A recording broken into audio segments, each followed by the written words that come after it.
Hey guys, turabaramukije neza cyane bakunze badusaba umumyiri office mwebwe mukomeza kugenda amahano natwe tubifuriza amahoro ndetse n'ibihe byiza aho muri hagiye hatandukanye. So kuri uyu munsi twagiye tuganire hamwe kuri gereza zigera ku munani cyangwa se gereza umunani z'urupfu ku isi. Izi ni gereza ujyamo haba ari ukuvamo cyangwa se handi uvuga ngo nzasohoka ndi umuntu urokotse cyangwa se ningira amahirwe yo kuvamo nintagwamo Imana izaba inkoreye. Izi zikaba ari gereza zigera ku munani mbi cyangwa se gereza mbi ziruta izindi. Abantu benshi rero nk'uko musanzwe mubizi bakunda kuvuga ati urugo rubi cyangwa se ati urugo rubi rurutwa na gereza. Gusa abantu benshi iyo bivuga bagendeye ku byo wumva cyangwa se bitewe n'ibyo baba bari guhura nabyo, ntabwo bazi ikindi kintu cyitwa gereza. Aha rero twari tugiye kwibanda kuri gereza zigera ku munani mbi cyane kurusha izindi kugeza aka kanya ku isi. Hari gereza zigera ku munani aho byibura igihano wabasha ko wahabwa cyangwa se ugiriwe impuhwe uri muri izo gereza ukaba wapfa cyangwa se ukaba wakicwa cyangwa se ukaba wakiyahura. Ubwabyo byakubera nk'inzira yo kuruhuka, ibisubizo cyangwa se ni nk'igisubizo cyaba kize mu buzima bwawe, kuko n'ubundi kuba urimo isegonda n'isegonda uba uriho n'ubundi ushobora gupfa. Aha rero tukaba tugiye gukora icyegeranyo kuri izi gereza zigera ku munani, aho twibanze kuri gereza ya munani cyangwa se tugarutse duhereye kuri gereza ya nyuma, ikaba ari gereza izwi ku izina rya Black Dolphin. Iyi ngiyi iherereye mu gihugu cy'Uburusiya ndetse ikaba iri ahegeranye n'igihugu cya Kazakhstan cyangwa se hafi n'umupaka w'igihugu cya Kazakhstan. Iri muri gereza zishaje cyane ku isi. Iri zina rya Black Dolphin rituruka ku gishushanyo kiri imbere cyubatswe n'imfungwa z'iyi gereza. Imfungwa zubatse icyo gishushanyo cyangwa se iyo umaze gusa nkaho wigeraho ku marembo yayo ubona icyo gishushanyo cy'i Black Dolphin. Aha rero izo mfungwa ntizaje kuza kuba zubaka iki gishushanyo cyangwa se zashushanyije iki gishushanyo kiri aho hanze ya gereza. Iyi gereza ikaba iri muri gereza zishaje cyane ku isi cyangwa se gereza zimaze igihe kinini. Izwi ko nta liberite na nkeya iha imfungwa zayo cyangwa se abahafungiwe nta liberite na nkeya babasha kuba bahabwa, ndetse uvishwamo n'ikintu kimwe gusa, urupfu. Ikaba icumbikiye abantu bagera kuri 700 kandi muri izo mfungwa zose kwica si cyo cyaha cyonyine bakoze. Harimo nk'abagiye barya abantu cyangwa se abagiye barya ibice by'abantu, hakaba harimo ibyihebe bifatwa nk'aho ari ibyihebe bikomeye cyangwa se abantu b'ibyihebe ku rwego rwo hejuru, abafata abana ndetse n'abagore ku ngufu. Ndetse imfungwa ebyiri muri iyi gereza zikaba ziba zitegetswe kuba zafungirwa ahantu hamwe. Ikaba igizwe n'imfungwa 700. Ni ukuvuga ngo ukaba wabara ukavuga ngo ni nk'utuzu wenda 350, imfungwa ebyiri muri buri kazu. Aha rero imfungwa zimara hafi amasaha agera kuri 28, ebyiri ziba ziri kumwe mu buroko cyangwa se zicanye muri ako kazu kazo kamwe, ndetse zikaba ziba zitemerewe gusohoka ubundi mu busanzwe. Ntabwo ziba zemerewe gusohoka ngo zijye hanze, kandi no gufungwamo aho ngaho muri utwo tuzu ziba zifunzwe zifite n'amapingu kugira ngo wumve uburyo ukuntu batazizera.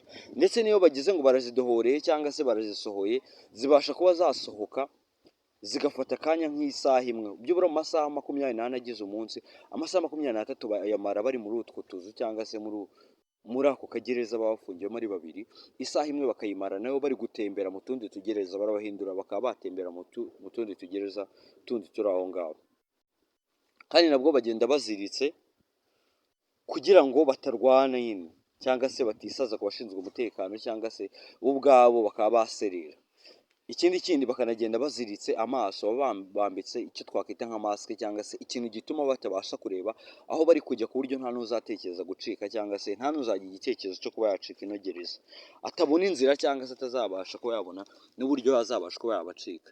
Aha rero kuri gereza ya 7 haraza iyo bita El de Ciudad, ikaba iherereye muri El Salvador. Iki kikaba ari igihugu cya El Salvador. Iki ngiki ikaba ariyo gereza ya mbere muri kino gihugu iteye ubwoba cyangwa se gereza ya mbere ikaze. Ikaba icumbikiye udutsiko tubiri tumwe twayogoje cyangwa se udutsiko tubiri dukomeye tuzwi ku izina rya M13 ndetse na The Barrio 18 Gangs. Utu ni udutsiko dukomeye cyane muri kino gihugu cya El Salvador. Urupfu rero muri iyi gereza ni ikintu kiba kibunza cyane ku muntu ufungiwe muri iyi gereza atabarizwa muri utu dutsiko tubiri, kuko utu dutsiko tubiri nitwo tugize cyangwa se nitwo tuyobora gereza. Ibi rero bituma utwo dutsiko tubiri turimo cyangwa se utatubarizwamo cyangwa se udafitanye kominikasiyo cyangwa se n'imikoranire natwo muri gereza ubwabyo, utwo dutsiko turamwivugana cyangwa se turamwirenza. Iyi ngiyi ikaba ari imwe mu mpamvu igereza kuva mu mwaka w'ibihumbi bibiri na kane kugeza aka kanya hafungirwamo amabandi ruharwa, ndetse ikaba irangwa n'imibereho mibi, kurya ibiryo ubiharanira kugeza upfuye. Ni ukuvuga ngo ibiryo byawe cyangwa se ibiryo bije n'abo barara cyangwa se n'izo ntagondwa z'utwo dutsiko tw'ayo magurupe abiri ziba ziyoboye muri gereza. Ni ukuvuga ngo icyerekeye no kurya ni ibintu bigoye cyane, ndetse kuba wabasha kuba wabona icyo ubasha kwihera inda cyangwa se kuba wabasha kuba wabona icyo urya ni ibintu bigoye cyangwa se biteye ikibazo. Ndetse iyi gereza ikaba irangwa na zimwe mu mfungwa zikorerwa ibikorwa by'ihohoterwa riteye ubwoba ndetse n'akarengane kari hejuru, n'ibyo bintu bikunda kuyiranga. Ndetse n'abayirinda muri iyi gereza birinda kuba bajyamo, cyangwa se n'abacungagereza muri iyi gereza banga kuba bajyamo. Ndetse muri iyi gereza nk'ahantu ho kurara kuhabona ni ikibazo, ni ibintu bitoroshye cyane, cyangwa se kubona n'aho wakinga umusaya cyangwa se kuba wabona aho uryama ni ikintu kitoroshye cyane. Ku mwanya wa gatandatu hakaza gereza cyangwa se hakaza gereza izwi ku izina rya Petak Island. Iyi ngiyi ifite imfungwa zigera ku 193 kandi zose zakatiwe burundu. Izi mfungwa zose zifungiyemo aha ngaha nta mfungwa n'imwe cyangwa se imfungwa zose ziri muri gereza ziba ziri mu twumba dutoya kurushaho, cyangwa se mu twumba tugiye tugabanije handi uvuga ngo nta bwinyagamburiro.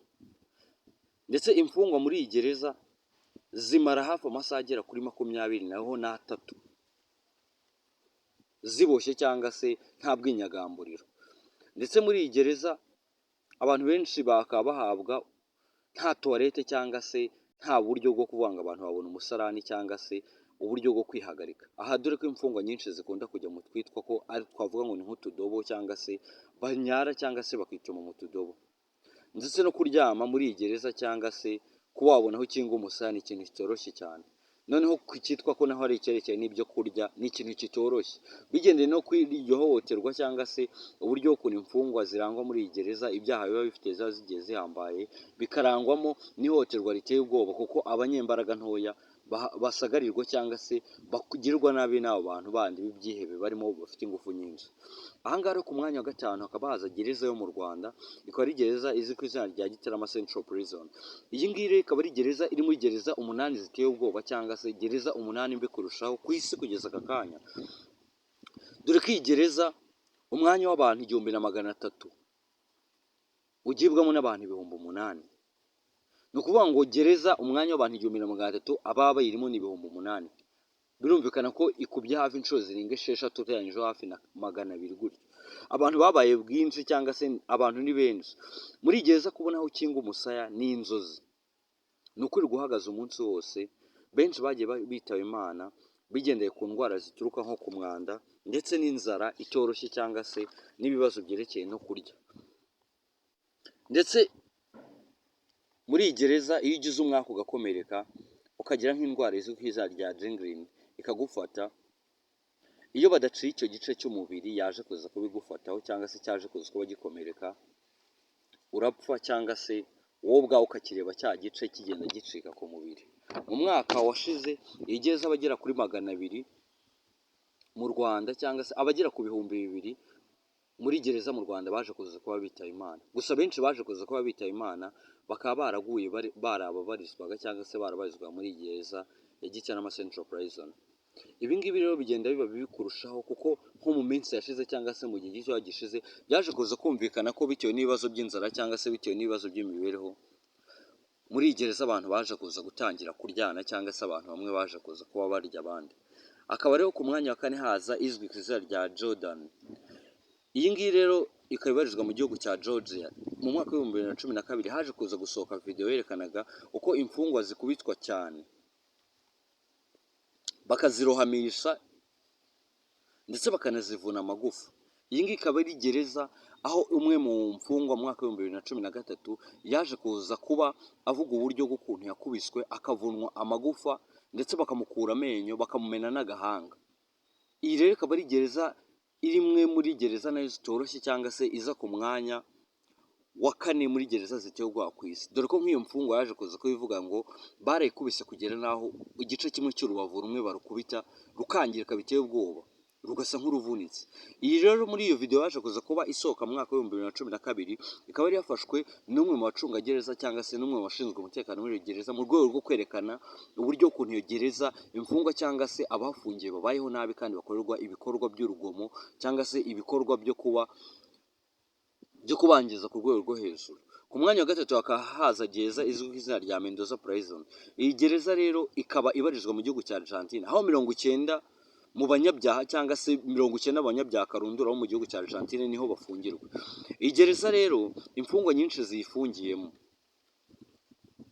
zikaba ari imfungwa zigera ku 1600 kugeza magingo aya, ariko iyi gereza mu bushobozi bwayo ikaba yaragombaga kuba ifunga cyangwa se yakira imfungwa zigera kuri 600. Urumva uburyo bw'ukuntu urwego rwamaze kuba ruzamuka cyangwa se ikaba irengaho hafi abantu barenga ku 1000 mu mwanya w'igereza yakaba yakira, kuko akaba yakira abantu 600 ariko yakira 1600.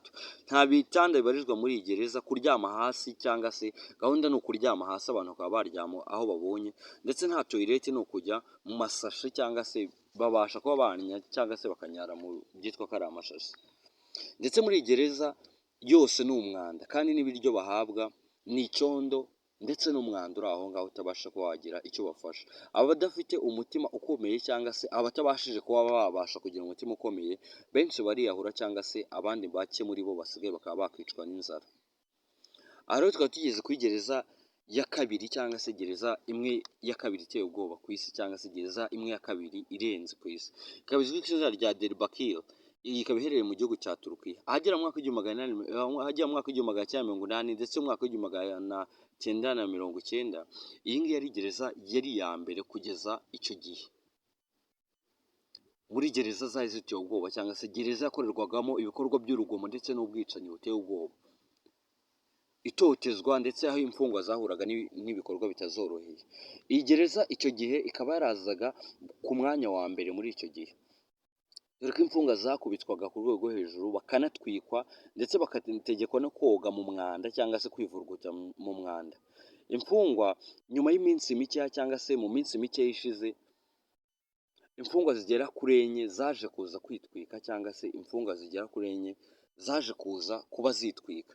Ndetse habanjeho mu minsi mike yari yabanje mbere ko izo mfungwa ziza kwitwika, aho izindi mfungwa zari zaje kuza kuba ziyahura bitewe n'uko ibikorwa zikorerwa ubwicanyi buteye ubwoba, cyangwa se icyo bita kuba manipulation babasha kuba bahura nayo, cyangwa se uburyo bw'ukuntu babatocaringa ni ibintu bibasha kuba byarenza urwego, ku buryo bw'uko iyi gereza barimo kuba bakakira ubuzima cyangwa se kwihangana bibasha kuba byabananira. Ndetse bikaba bituma zimwe mu mfungwa muri iyi gereza zibasha kuba zakwiyahura, izindi zikaba zakishyira mu tugozi no kwitwika. Gereza ya mbere cyangwa se gereza karundura iteye ubwoba ya mbere kugeza aka kanya cyangwa se ku isi, dore ko bavuga ngo za gereza zigiye ziteye ubwoba, ikaba ari gereza izwi ku izina rya Camp 22. Iyi ngiyi ikaba iherereye mu gihugu cya Koreya y'Amajyaruguru. Igereranywa mu buryo bw'ukuntu bafatamo imfungwa, igira nkaho kumwe bavuga ngo abayahudi bafatwagwa, cyangwa se uburyo abayahudi mu gihe cyo kubakorerwaga jenoside baje kuza kuba bafatwa, cyangwa se uburyo ukuntu bafatwaga n'abanazi, cyangwa se uburyo bagirirwagamo nabi. Ndetse abagize amahirwe bakaba barokorwa muri iyi gereza, cyangwa se abagize amahirwe bakaba babasha kuba basohoka muri iyi gereza, bavuga ko ariho hantu hambere ku isi habaho, nta n'ahantu haharusha, bitewe n'ibikorwa ndetse n'ubugizi bwa nabi babasha kuba bakorerwa. Ndetse ibiryo izi mfungwa cyangwa se afungiyemo hano baza kuza kuba bahabwa, bikaba ari ibiryo by'impungure, cyangwa se impungure ni ukuvuga ngo ni ibigori. Ibi nabyo ntabwo bihabwa buri munsi, ibi ni ibiryo babasha kuba babona gake gake, kandi wumve ngo gake gashoboka cyane.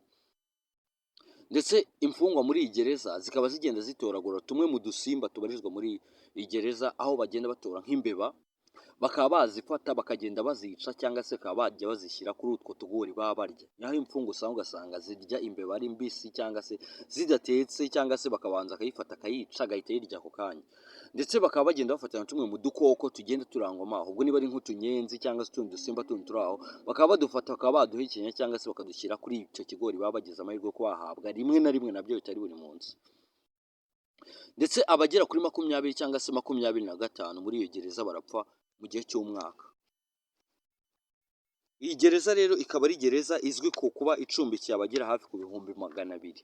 Abajya ku bihumbi 400 nibo bafungiye muri iyi gereza, ndetse iyo ugerageje gucika muri iyi gereza, itotezwa cyangwa se ibikorwa by'iterabwoba ubasha kuba wakorerwa cyangwa se gukandamizwa, dore ko ukorerwa iterabwoba haba kuri wowe ndetse n'umuryango wawe, kugera n'aho nubwo wacika cyangwa se wagerageza ko watekerezwa ko ugiye kwicwa, n'umuryango wawe ubasha kuba wabikorerwa, kabone n'ubwo utaba wabikoze, bakorerwa itotezwa kugeza n'uko no kubica bashobora kuba wabibakorera, cyangwa se kubica ntabwo biba ari ibintu bikomeye. Ndetse muri iyi gereza cyangwa se muri iki gihugu cya Koreya y'Amajyaruguru, muri gereza ya Camp 22, abana bavutse cyangwa se nk'abagore, dore ko ifunga abana haba ari abagore n'abagabo, nk'umugore cyangwa se uwutwite ushobora kuba yaba inda yiwe igiye nko kuvuka cyangwa se afite inda nkuru ku buryo ko yaba agiye kubyara, umugore bagenda bakamumanika ku giti, inda bakaba bayikuramo cyangwa se bakayihubuzamo. Iyo nda iyo bamaze kuyikuramo, ikintu bakora babasha kuba bafata ka kana bakuye mu nda, bagahita bakagabiza imbwa cyangwa se bakagahereza imbwa kugira ngo zikarye cyangwa se zikarye kakiri kazima, zigire ubukana buhambaye mu buryo bw'uko ubugome cyangwa se zimenyere n'ibyo bintu byo kurya abantu no gutinyuka, zibe inyamaswa z'ubukana. Ndetse ku bantu batwite nk'uwo mugore iyo bamaze kumukuramo iyo nda cyangwa se umwana we babanje kumuha n'izo mbwa zikamurya, uwo mugore ntibamureka ngo abeho, uwo mugore nawe agomba guhita yicwa. Ndetse bimwe muri ibyo bikorwa bigaragara muri iyi gereza bibasha kuba byatuma iba gereza ihambaye, dore ko nka gereza izwi ku izina rya Guantanamo cyangwa se gereza y'Abanyamerika iherereye muri Cuba itabasha kuba yajya mu ntege cyangwa se itabasha kuba yajya hejuru.